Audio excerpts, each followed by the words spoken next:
পঞ্চম দফা নির্বাচনে সোমবার ভিজতে পারে পশ্চিমবঙ্গ, এমনই পূর্বাভাস হাওয়া অফিসের।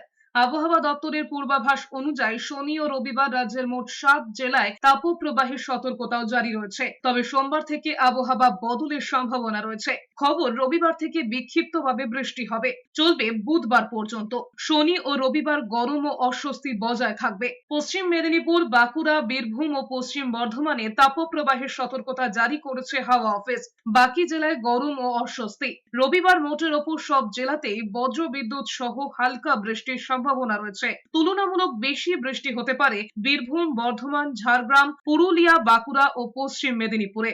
উল্লেখ্য, সোমবার পঞ্চম দফায় রাজ্যের 7 লোকসভা আসনে ভোটাভুটি। ওই দিনও কলকাতা সহ দক্ষিণবঙ্গের প্রায় সব জেলাতেই বজ্র বিদ্যুৎ সহ হালকা থেকে মাঝারি বৃষ্টির সম্ভাবনা রয়েছে। বজ্র বিদ্যুৎ সহ বৃষ্টির সঙ্গে 30 থেকে 50 কিলোমিটার পর্যন্ত গতিবেগে দমকা ঝোড়ো হাওয়া বইবে বলে দাবি করা হচ্ছে। বুধবারেও ভিজতে পারে পশ্চিমবঙ্গ।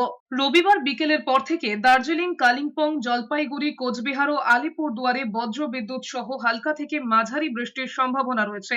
সেই সঙ্গে সোমবার ভারী বৃষ্টি হতে পারে জলপাইগুড়ি, আলিপুরদুয়ার ও কোচবিহারে। মঙ্গলবারও উত্তরবঙ্গের প্রায় সব জেলায় বৃষ্টি হতে পারে বলে দাবি করা হচ্ছে।